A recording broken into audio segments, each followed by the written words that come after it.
9:30. Oh, okay, so we can run until all the way up to the hour and get our full time in.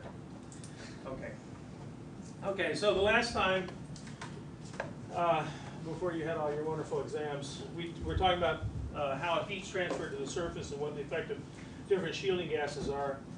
And we found that helium and hydrogen have higher thermal conductivities than argon by about a factor of 3 here and about a factor of 4.5 here, just because these are lighter weight elements and lighter weight gases move faster and transfer heat better. And they transfer more heat to the surface by a factor of 3 and a factor of 4.5 or so. Now, the polyatomic gases, which consist of CO2 and hydrogen, so hydrogen actually does it 2 ways, because it's lightweight and because it's polyatomic, they dissociate this one into carbon monoxide and oxygen, monatomic oxygen, this one to 2 monatomic hydrogens. Up in the heat of the arc, they dissociate at the high temperatures. When they come down to the cooler surface at about 3,000 degrees, they actually recombine to form the polyatomic gas, and therefore they give up that heat, and that effectively is a mode of thermal conductivity or heat transfer. And so you get some higher heat transfer coefficients. And those heat transfer coefficients become important because the total amount of heat in an arc that actually goes into the surface is about 50%, but maybe only 20% or 30% of the total actually goes into melting. So in argon, you may only get 20%, but with some of these other gases, you might get 30% of your heat actually melting metal, which is what you're trying to do. Now, there's another way to increase the heat transfer, and that is to use a plasma arc. In a plasma arc, we've talked about plasma arc cutting, and I've passed around some tips before, but you have a water-cooled copper tip chamber. So that's water-cooled copper. Have a tungsten electrode, or we talked about hafnium electrodes for cutting. You typically flow argon or helium through here, and you're expanding the gas in essentially a constant volume chamber with a little hole in it. And you get a very high velocity because you're blowing it. It's a jet burner. Remember, we had diffuse flames, premixed flames, and jet burners. It's just like a jet engine. And so now I'm going to have more of my heat transferred across the boundary layer by just conduction and convection in a plasma arc. And so in a plasma arc, I can get, instead of 1,000 watts per square centimeter, I might get, or 1,000 or 2,000 watts per square centimeter, I might get 2,000 or 4,000 watts per square centimeter because of the even higher velocity of this jet burner plasma arc. Now, the guy, I remember meeting the guy who invented the plasma arc. He was a researcher named Bob Gage, G-A-G-E, at Union Carbide's Indianapolis labs, and he was studying tungsten arcs. So he had a tungsten electrode up here, water-cooled copper, and he was studying the physics of tungsten arcs, and he drilled a hole, like a little 1/8-inch diameter hole in the surface of his tungsten anode, and he found he had an arc coming in here, and he had a plasma jet shooting out through the hole. And this was the mid-1950s. He thought, that's interesting. And he started thinking about it, and he essentially ended up designing a plasma jet where he realized you basically could have the plasma gases shoot through the little hole in the water-cooled copper. So he kind of wrapped up that water-cooled copper, put it up here, created a jet burner in the plasma arc, and from that we get the plasma arc cutting process and the plasma arc welding process. Yeah. The design of some of these cutters, is it a lot of it by experimentation, or do they have tools now where they can kind of design what they want? It's still mostly experimentation. I would say computer programs have gotten fairly fancy, and certainly they do CAD drawings of these different things, and they can do some modeling of what they think the heat transfer is. But still, you kind of have someone go out there and machine a slightly different shape water-cooled copper and stuff. Now, one of the things that they did, the guy, Dick Couch, who really perfected the plasma arc cutting process, he went back to the plasma physics literature and he realized that you can actually, an arc is kind of an odd beast in that if you cool it on the outside, it gets hotter on the inside. And the reason for that is if this is my arc, and just think of an open arc, if I actually did something to cool the outside here, remember this thing is going to ionize the gas to carry the current. If I cool the outside edge of this, I now have to carry the current in a smaller volume.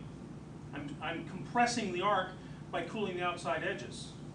It's a hot gas, and this is an open air arc, not a plasma jet yet.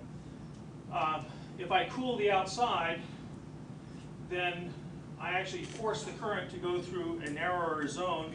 That means I have to ionize more of the central core of the arc, which means I get higher temperatures.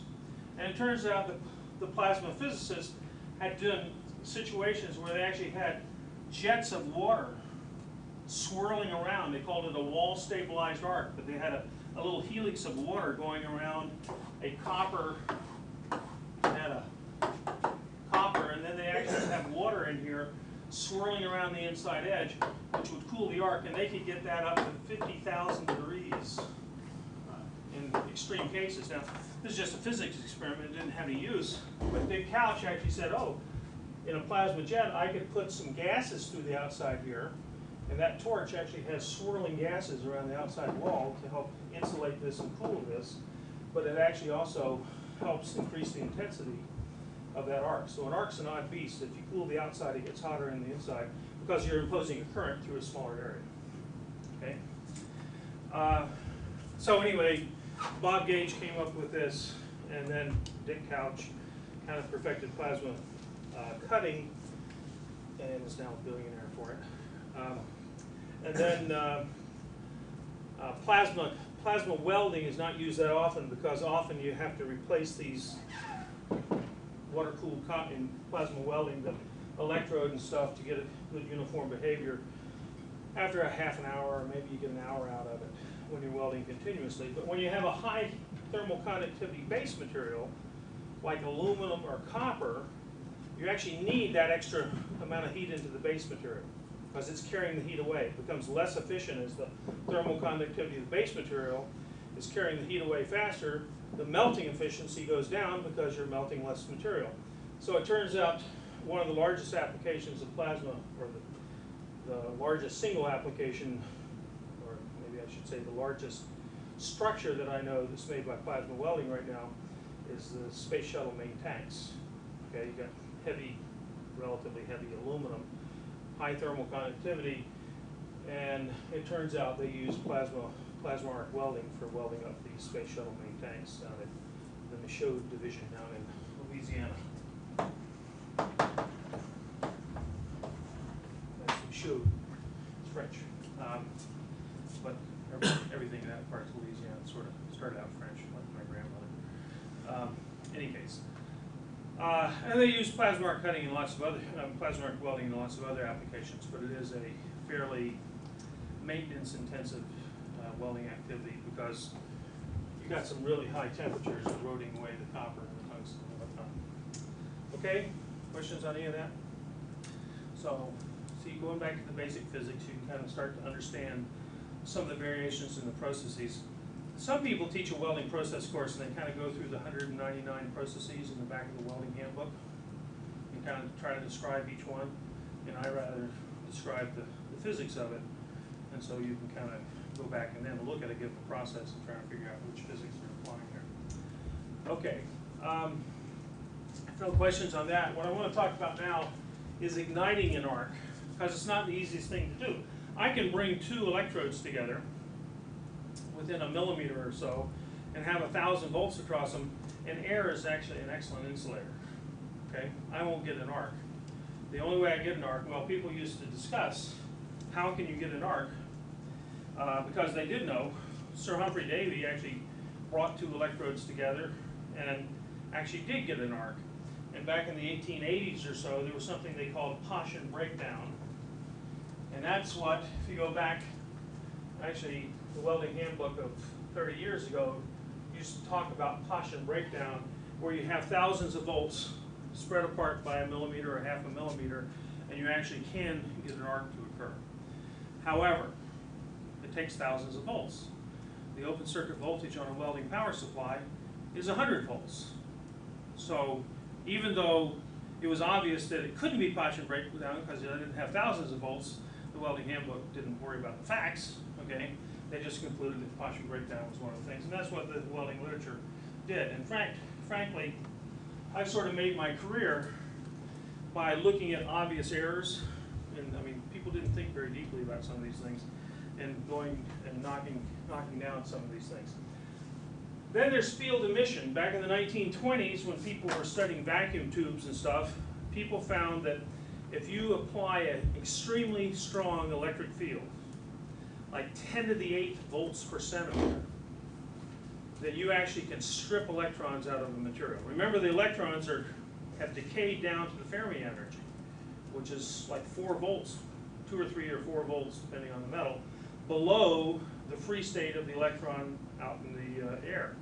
And so in order to get it up into the plasma, out into the air, if you will, you have to apply enough energy or field strength. Remember, field is the derivative with distance of the voltage. So the electric field has to be 10 to the 8th volts per meter.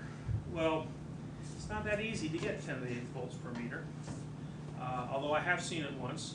A company up here, Nashville Corporation, used to make toner cartridge, or they used to replace toner cartridges, you know, the rebuilt, remanufactured cartridges, and they had a process for making the little aluminum drum that takes the electrostatic image that takes the toner. You know how a copier works? Basically, you've got a little plastic coated drum,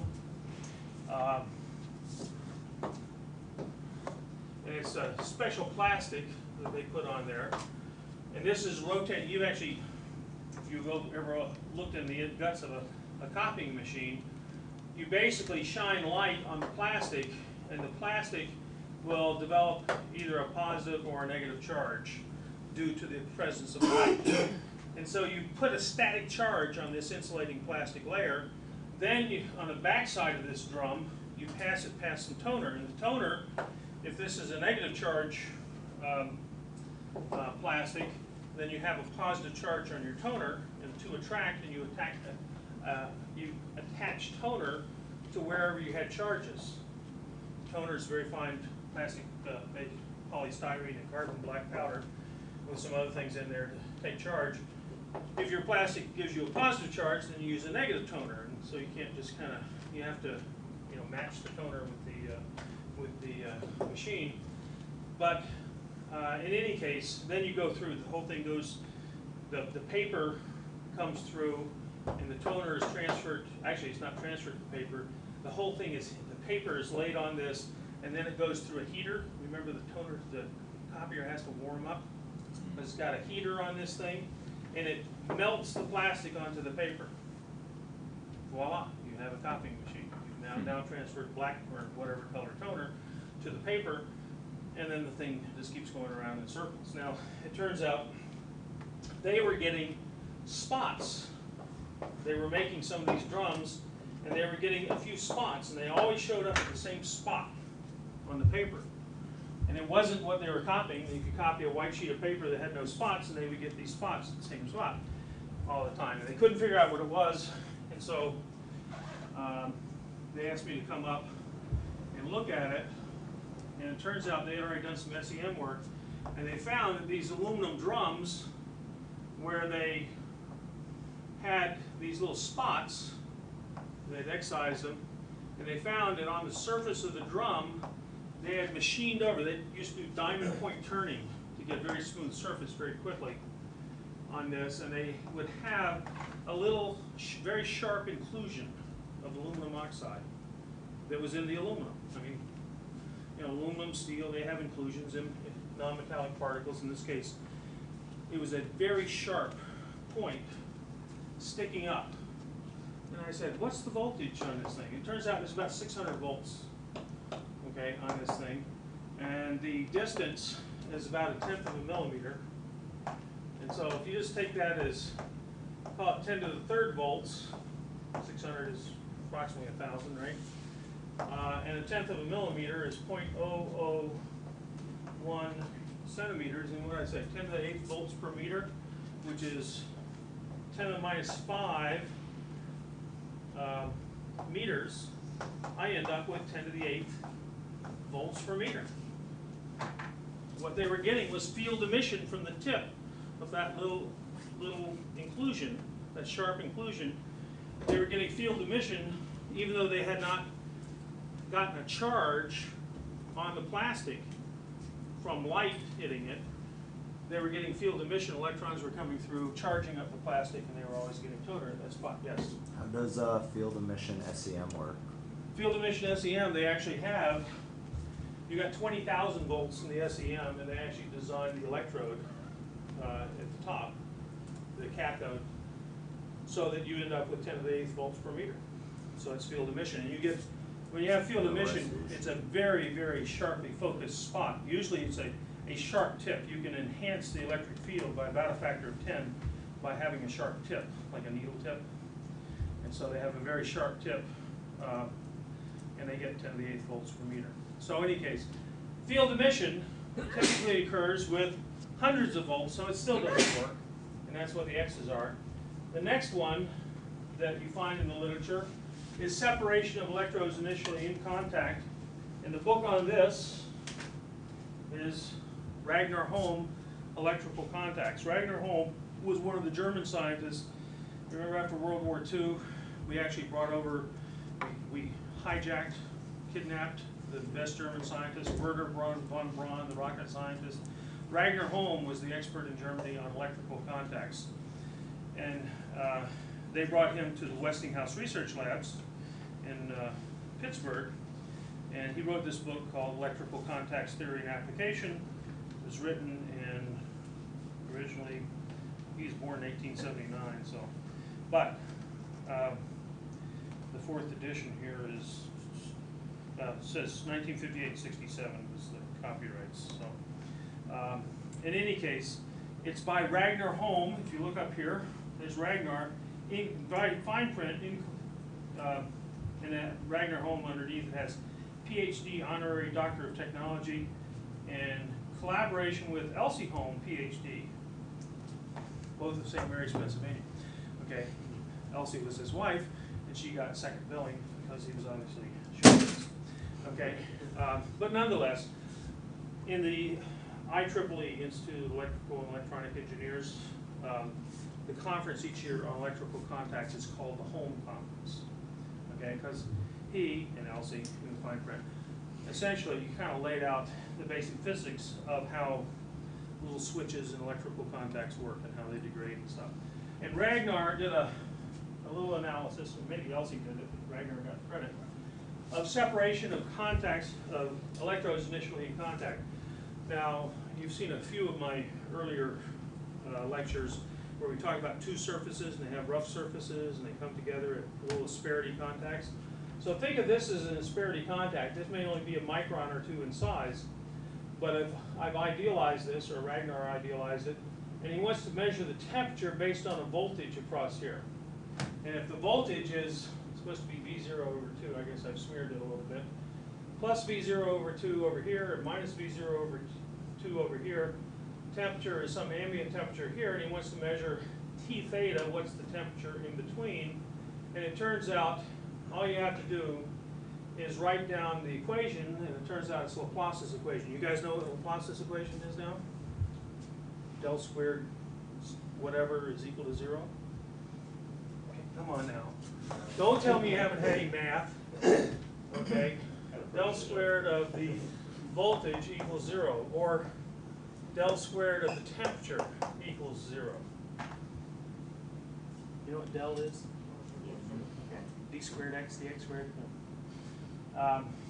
Okay, so it's basically the same equation. This is called Laplace's equation for either voltage across here or temperature. So if I have some contact, I'll idealize it like that, and I draw the isopotentials across here. There'll be some symmetry point across there.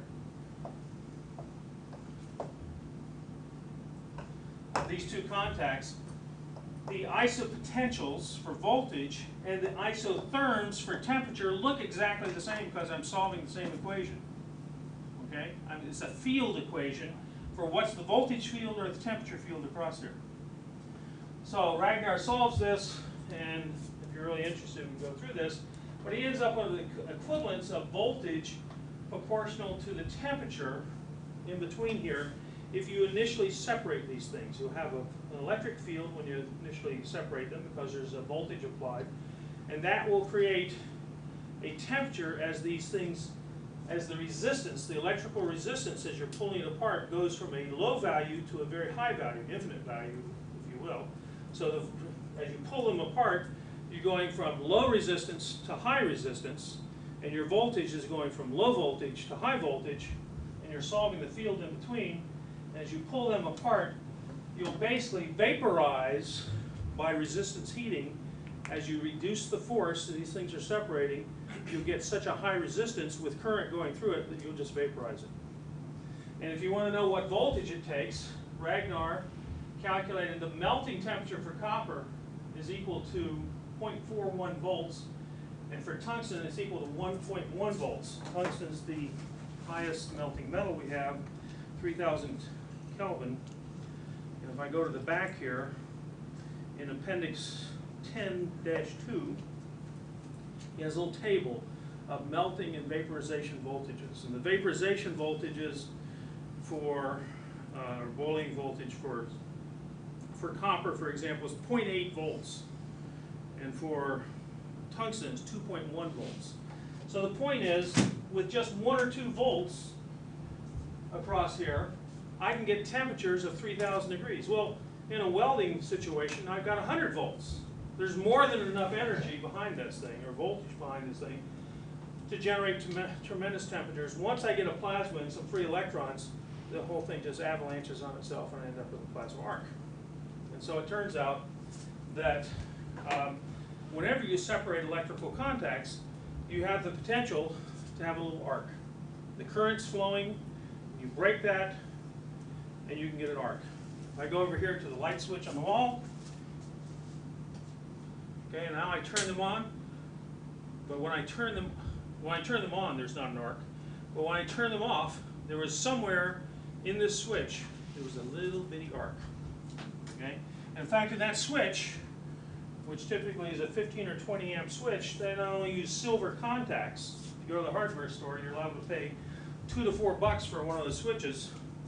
And the reason is because the electrical contacts, well actually they don't look all that different than this, but the electrical contact will be a little silver button welded to a copper plate that's going to bring in the current, but it'll typically be silver. In fact, up to about 7 or 8 amps you can use pure silver. Above 7 or 8 amps, up to about 20 amps, you have to use an alloy of silver and cadmium.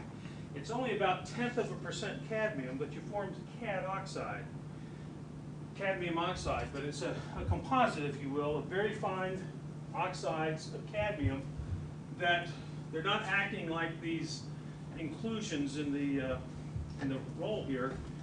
People don't really understand exactly what they do, but they probably enhance the field emission at a lower voltage, and therefore they do suppress arcing from pure silver at about 7 amps. You can run these up to about 20 amps. Now, about 20, 25 years ago, people in Sweden, being very environmentally conscious, decided cadmium was a toxic metal, and they outlawed cadmium oxide in the switches of their houses. And 3 years later, they let them put it back in because they burned down so many houses in 3 years because they were running switches that didn't have the capability of taking breaking of the arc. You get an arc start in one of those things, and you get what they call electrode bounce. Mechanically, the electrode might bounce back, and you melt the electrode from the arc, and it bounces and they bounce closed, and then they try to open again, but they welded, they've frozen themselves shut.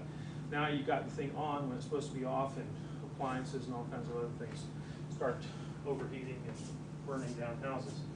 So that lasted for about 3 years. Do you know what they replaced the cadmium with?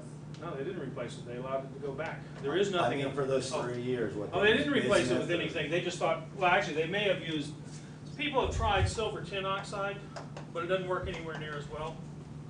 Okay? It's really cad oxide or tin oxide.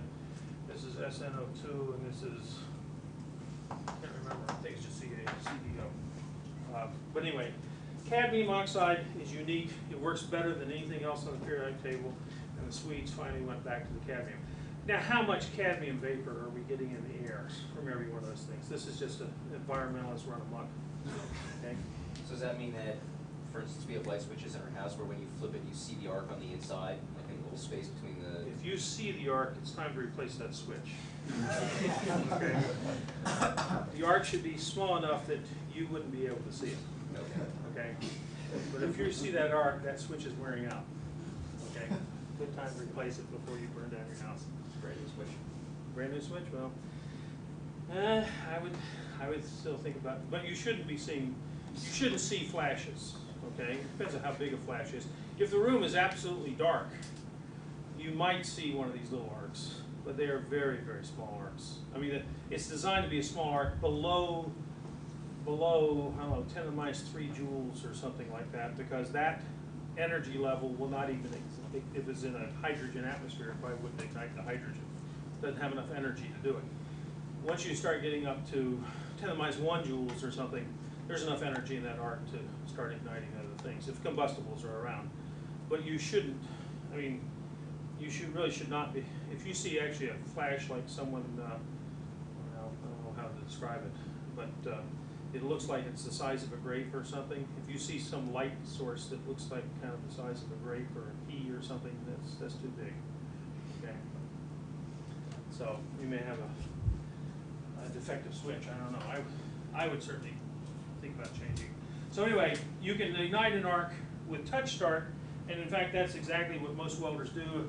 A welder who's welding, I actually, when I'm starting an arc, I typically kind of come in and try to just touch the thing gently across the surface. You don't ram it in, because if you do, you'll weld it to the surface many times. You get a little bounce, and you weld your electrode to the surface, and then you're pulling it off, because one of the things welding power supplies are not designed to trip fuses, or the fuses behind them are so big that you don't want to be there when the fuse trips, okay? Because it might be a 1,000 amp fuse or something. There's a lot of power behind that thing. So anyway, so touch start is the typical way to do things. Now, in automatic welding, well, we'll talk about high frequency in a second. In automatic welding, this becomes important because I got a robot, and a robot is not known for its manual dexterity to just gently touch something. Robots kind of come in and wham, you know. You either program it so the position sensor is accurate to within a hundredth of a millimeter, or else you just kind of, it just crushes things in. It doesn't have a lot of compliance to just touch things gently.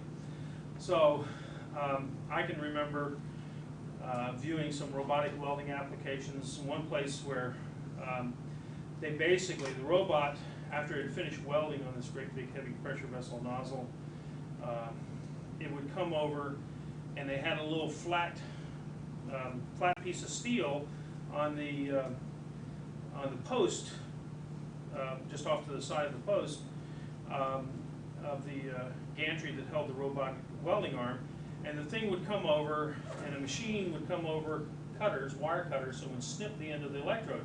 Because the end of this wire electrode, after they had welded with it, you had a little ball of molten metal on the tip of the electrode when you extinguish the arc, and it was hot, and would oxidize on the surface. If I tried to come in and do a touch start, after that it's insulated, and so I would go ramming, and the robot would go ramming in, and you wouldn't get the current. So what they would want to do is they come in, and they had this little diagonal cutter, and you make a chisel tip from diagonally cutting that wire. Now when it comes in, there's no oxide on the surface, and this thing will come in, and hopefully if you bring it in at the right speed, it will touch, you'll get high resistance to that little point, and the whole thing will vaporize and start the arc. Well, that's not very convenient. That was kind of 20 years ago when people were just trying to get things to work a little bit. And so now they actually run welding power supplies, since we have fancy power supplies based on semiconductor technology, such that the current versus time, you'll be running some current, and then when you shut the arc off, you don't realize it, but there will be a spike of current that will go up 2 or 3 times. So if this is 200 amps, you might get a 500 amp spike of current for a millisecond or two. And what happens is I've got this ball, molten ball on the tip of that electrode. The arc extinguishes in about 10 to the minus 5 seconds. Okay, the arc has a thermal time constant of about 100 kilohertz. Okay, 10 to the minus 5 seconds. Those electrons and protons and everything in that gas will recombine to neutrals. But if I hit this thing with a very high current, I get the electromagnetic pinch effect. Okay, if I'm running current through a conductor, this is going to be important for us in a second on something else. But if I run current through a conductor, one of Maxwell's equations says that the force is equal to the current density across the magnetic field. You know what cross products are. Remember those now? You've learned those again? Okay, for vector, you've already been through vector calculus all in 3 weeks, right? And the Lot's equation and stuff. Okay, so this is one of Maxwell's equations. This is the current density. So I got current, which is proportional. Current density is just the current per unit area, right? So I got current going through a wire. I have a self-magnetic field that goes around this thing, okay? Have you ever thought about that? Actually, this is the Lorentz equation. And there is a force that is J cross B. So I don't know if I did the arrow in the wrong direction.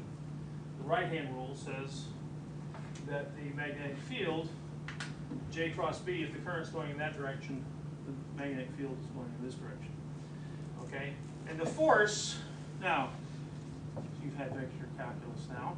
If this is one of my 3 dimensions, this is another, what dimension is this one in? The third dimension, right? Yes. So here, the third dimension has got to be the radial dimension. This is circumferential, this is axial, this is radial. So the force is a squeezing force. Okay? If I actually run 2 DC conductors next to each other with 100 amps in each, they will pull towards each other. If I run them with currents opposing each other, they will repel each other. If it's all the same conductor, it's going to try to squeeze that thing together. Now, how much force is it? It's only a few newtons of force if you go through and calculate these things. However, if I got a few newtons squeezing on something that's molten, then I can just squeeze that off just like milking a cow, if you will. Okay? So I give a big pulse of current, and I force that last drop to fall off, and when this thing, when the arc stops, I don't have this big heavy heat sink of hot metal that's going to oxidize. I just blew it off by this pinch effect, kind of like milking the cow to drop it off. And now I don't have to go in there with diagonal cutters and make a sharp tip. And hopefully the oxide hasn't gotten so thick. And I can go ahead and my robot can now restart the arc the same way as they used to do with diagonal cutters. Okay? And typically if you see a welder welding in the shipyard with gas metal arc welding, it's a wire feed like this, you'll see that after he stops welding many times, you'll see him take out some diagonal cutters and he'll cut the little bead off the end of his wire, because he doesn't have a fancy power supply like this that does this. But the robotic automatic welders will have fancy power supplies. You don't know it, but they've actually programmed this in there. Yeah. For the guy with his own welder, would it be better if he cut it right before he started welding the next time, or? The amount of oxidation, well, if the next time is 6 months later and it's rusty, yeah. Okay, but if it's, you know, the amount of oxidation you get, the thickness of the oxide, if it's just sitting there in the air for 24 hours or 48 hours over the weekend or something, it's no big deal. Okay. But, I mean, you guys ever watched a guy welding? You see he brings up his diagonal cutters and cuts the wire? So that's what he's doing. Because it's not the easiest thing in the world. Now, the last thing in terms of starting arcs is high frequency. If you're running particularly gas tungsten arc, where I've got a tungsten electrode, I can't go cutting it off with diagonal cutters. The tungsten will dull the cutters. Tungsten is a very hard metal. Plus, I've actually ground the tip of that to be a sharp tip to get a good arc behavior for the tungsten. And I don't want to touch the tungsten to the surface because that might start the arc and I might contaminate it with some of the base metal, which messes up creates a tungsten aluminum alloy, or a tungsten copper alloy, or a tungsten iron alloy. It messes up the tip of the tungsten. I'd like to touch it without, I'd like to start the arc without touching it. So what people use, if you go look at a gas tungsten arc welder, it'll often have a switch that says high frequency on or off. And essentially high frequency on or off means that they have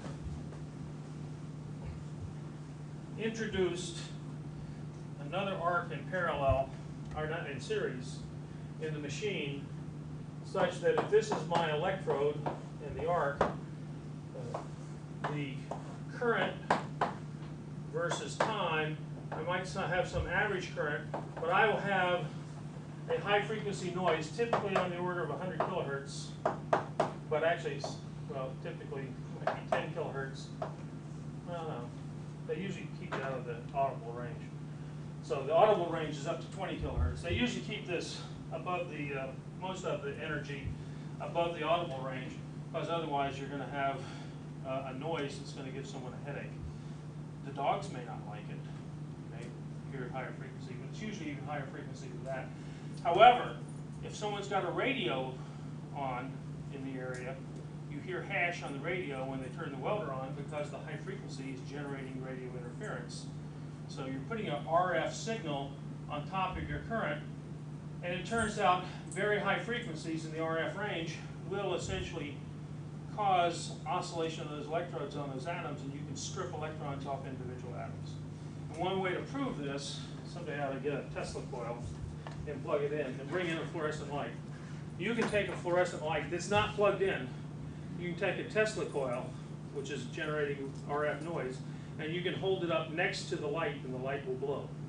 You'll generate a plasma in the fluorescent tube just by the RF interference. Okay? So it's not plugged in or anything, but you'll get it to glow.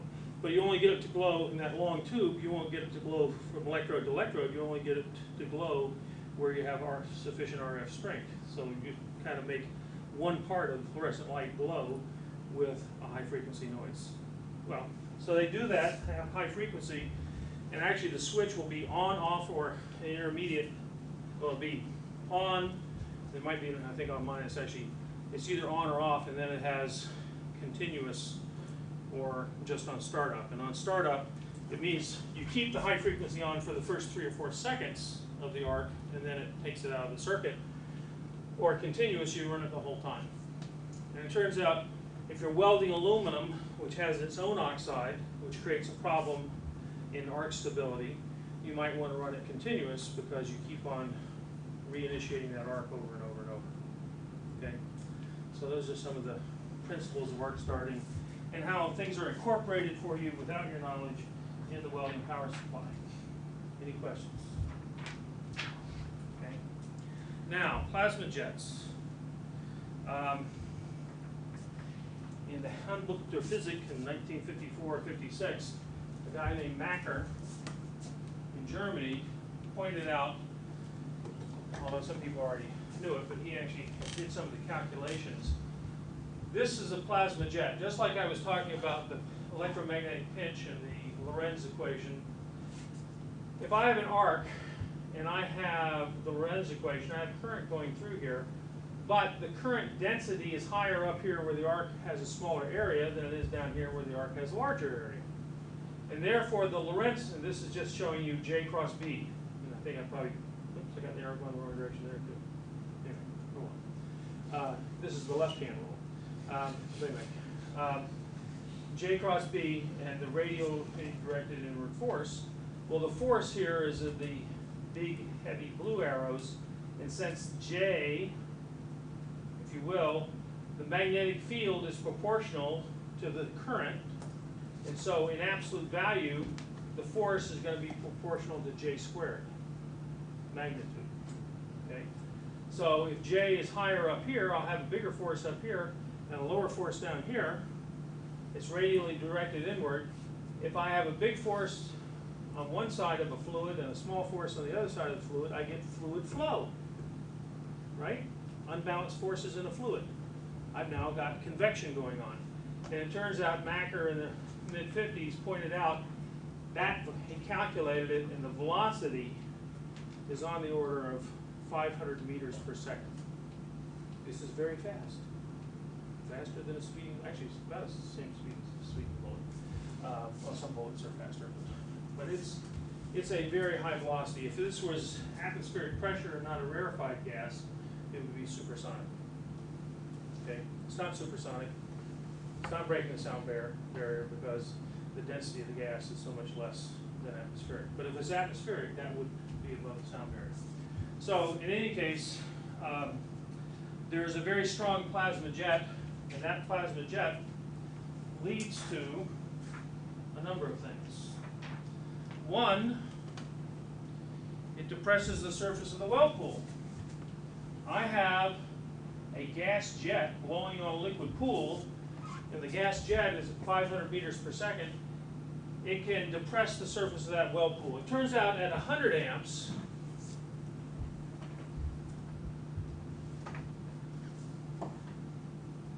the surface depression is about a half a millimeter. It's not much at all, okay? But you got an arc coming along, and it doesn't matter what kind of, this is a tungsten arc or whether this is gas metal arc, you know, steel electrode on steel, I'll have a slight surface depression.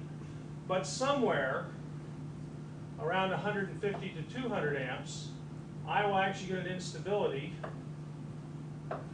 that creates a deep surface depression of up to 5 millimeters, let's say 2 to 5 millimeters.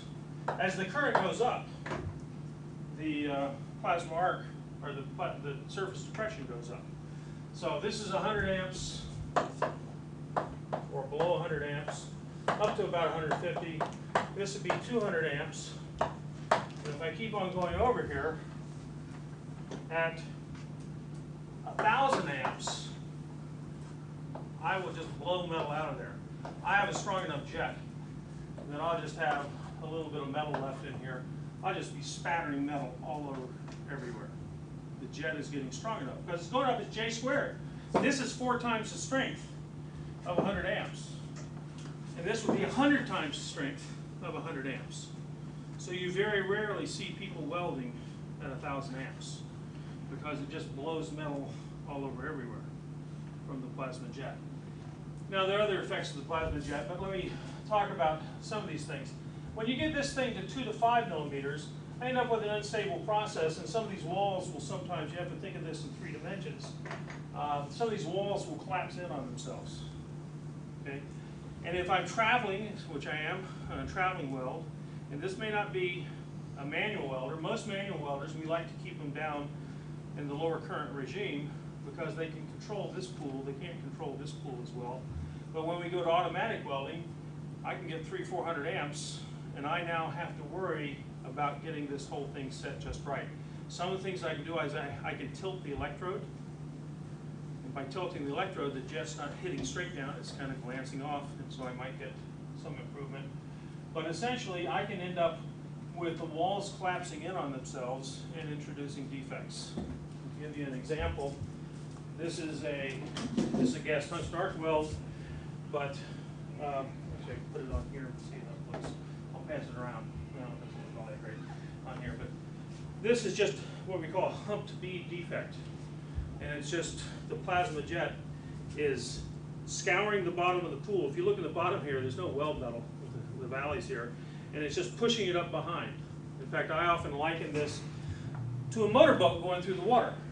If you look at the weight behind a boat, you'll see a depression just behind the boat.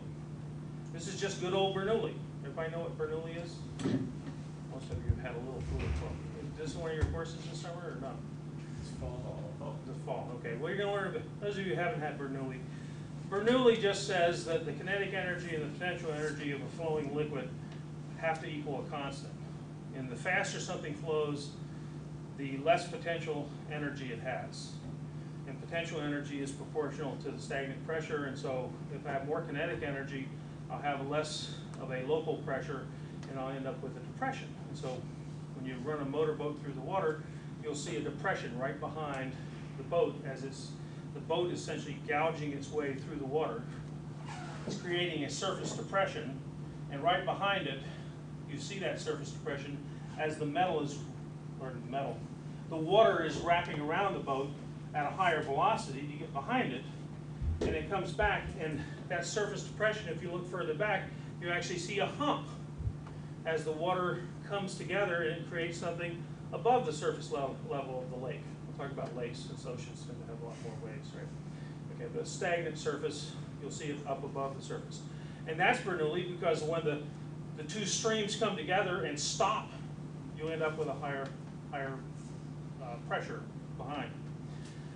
So good old Bernoulli basically says I end up with depressions and high points, and what happens is I can be welding along. If this thing starts getting down to scouring the bottom, I may actually throw a bunch of metal behind, it freezes, and I'll leave a defect like that. In fact, when I first became a welding engineer at Bethlehem Steel, one of my office mate had worked at the Welding Institute in England, and he had a gas tungsten arc weld that was about 6 inches long. And it was in a little plate like that, a little half-inch plate. And the weld looked like this, except it had a hole right in the bottom. You could run a wire right through that, 6 inches through. Looked like a beautiful weld on the top, and you had a defect right along the bottom. And I used to look at that and say, how did that form? I said, Emil, how did that form? I don't know. Okay. Well, so when I came back here, I decided to figure out how that formed. And it happens because this thing gets deep enough, and then the metal fills in on top of it, and you can just carry along a pour along. If you set it just right, you can set up a defect going along there. We used to have, I had a student work on this. He had a bunch of different types of defects. But anyway, surface depression can lead to defects. So in the last 4 or 5 minutes, I'll tell you a story. Time to tell stories. Didn't have enough stories today. So, puddle depression and other things. MIT has something called the Industrial Liaison Program, where 300 companies pay a fee each year to belong to MIT, and they can kind of gives them the right, if the professor's willing to take the time to come in and talk to a professor and kind of get a free hours consulting. It only costs them $30,000 a year. They may use this 2 or 3 times a year. So the effective cost is $10,000 an hour, of which the professor gets $60, and MIT takes the rest. Not a bad business. If you got it, MIT makes a profit of about $8 or $10 million a year off this. And the professors get $60 an hour. What a deal. In any case, when I was coming up for tenure, there was a question earlier today about tenure. And it turns out you have to get letters, and it's pretty scary when you're a brand new assistant professor in your 20s, and you're told, well, in 6 years we have to have letters from people around the world saying that you're wonderful. Okay? I don't even know anybody else outside the United States. And how in 6 years am I going to be internationally known and acclaimed and everything else? Well, in any case, about 9 months or a year before my tenure case was going to come up, I got a call, or I didn't get a call, my department head got a call from a guy named Arden Bemet. And Arden was a vice president at the time of TRW. But Arden had very good qualifications. He had been a full professor in this department here at MIT. He had left here to go down to the Defense Advanced Research Projects Agency or something, but within a year he was Undersecretary of Defense for OSRE, Office of Undersecretary for Defense, for Research, Development, and Engineering or something. So this guy's got at that time, $10 billion budget or something. He's in charge of all the research in the Department of Defense. He did that in the Carter administration, and then the Republicans came in, and so he went to TRW, which had a lot of defense business and automotive business, and he was the vice president at TRW. So he'd been a professor at MIT, full professor at MIT, been an undersecretary of defense in the government, and he is now a vice president in industry, and they had a welding problem, okay? And so he called up my department head and said, you got anybody there at MIT knows anything about welding? And he says, oh yeah, we got a guy who works on welding. And what they had was what was called stud welding. At the time, they were trying to build the anti-ballistic missile system, or they're designing it. They were going to have these silos with Minuteman missiles and stuff.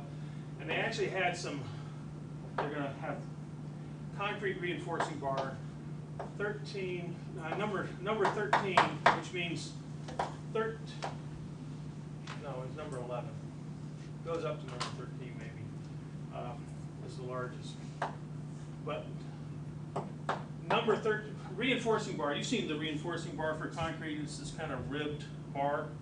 And it goes from number 3, with 3/8 of an inch, up in 1/8 of an inch increments up to either 13 or 15. But 13 is kind of typically largest, which is 1 5/8 inch diameter. That's a fair sized bar.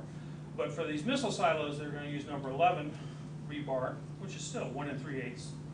Okay? 1 3/8. And if you've ever, you probably haven't noticed that much, but if you've ever seen rebuilding the bridge deck on a highway during the summers, and they go in order to join the concrete to the bridge decking, they put down some steel decking and they're going to pour the concrete on top, and they put down this lattice work of reinforcing bar, but they weld on some studs on there. And typically the studs will be, just looks like a bolt, except it doesn't have any threads on it. And they're going to make a weld to this decking. Well, the decking may only be 1/8 of an inch thick. All it has to do is hold some wet cement, and it's corrugated and everything. And this stud might be a 1/2 inch diameter stud. And you got to weld a 1/2 of an inch to 1/8 of an inch. I haven't drawn this very proportional. And then what they do is stud welding. And stud welding has better proportions. You don't want to blow through. They basically come in with an arc. They come in and they do a touch, actually they don't do a touch start. They actually, the tip of this thing will have a little piece of aluminum in it, machined in it, on this stud. And it'll come in with that little aluminum tip, and they'll, the machine actually comes in, touches that aluminum tip, then it draws back, so there's your touch start, draws the arc. It'll draw an arc of 800 amps for 1/3 of a second, and then it's spring-loaded, and it slams this thing together. And tomorrow we'll talk about why you don't melt through. You don't have time to melt through for the heat to fuse through the 1/8 of an inch in 1/3 of a second. We can do that calculation tomorrow, remind me. And they slam this in there. The aluminum is in there because it deoxidizes the metal, because you've done this in the air, and you've got nitrogen in there. It will create Swiss cheese. You've melted the tip of this thing, and you slam it together, and you make a weld. Okay, now you've welded this, and now you pour the concrete on this, and the concrete is held on by this little hat here on the top of the bolt. Well, they wanted to do something like this with rebar, this 1 3/8. And so Arden Bement calls me up. Arden right now is probably mid-70s, but he's director of the National Science Foundation right now.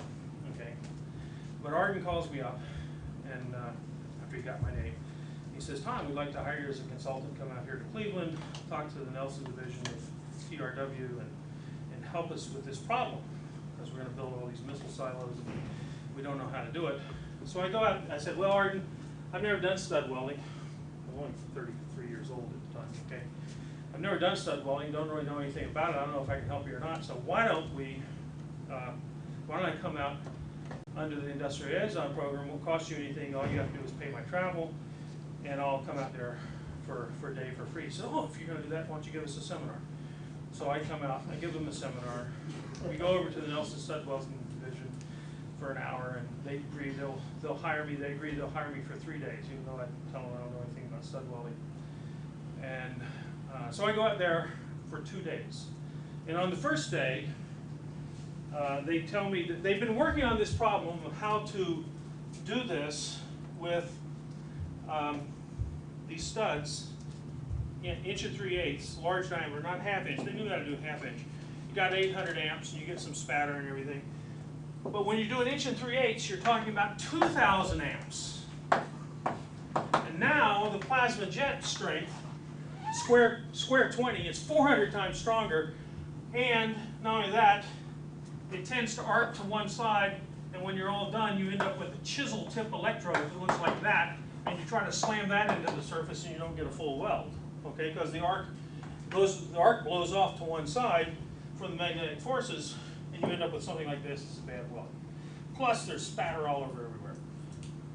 And I hadn't really been thinking too much about the spatter at the time. I said, well, have you tried rotating the arc? I can rotate the arc with this same J cross B force by just putting one loop of the cable around it, and it will create a magnetic field that will cause the arc to precess. And it'll precess at probably 100 hertz, okay? So even if this one goes for 2,000 amps for like 2 or 3 seconds, that one goes for 800 amps at a third of a second. I said, can you make it precess? And they said, oh yeah, we can do that. We can do that. We've been doing that before. We'll show you. And so they go in, they set this thing up. They set it for about 2,000 amps for about 2 seconds. We all go outside the room, and the guy's got a remote control. The arc is going to be about where Brian is in the back of the room. And the guy's looking like this. We're all hiding behind the door. And he hits the remote, and it looks like the 4th of July in that room. But what happens? 2,000 amps, 2 seconds, plasma jets blowing metal all over the room. And you're all done, and we're trying to weld to a plate, and you have a chisel tip. You're taking a chunk of steel off the tip like that, and you're blowing a hole through this half-inch plate. We just, you know, you didn't want to be standing in the room. That's why we were all standing up. I said, well, I guess that didn't work. And then to get the magnetic field, all we did was just loop one loop of the welding cable around the arc. So this was not a very fancy magnet that we were using.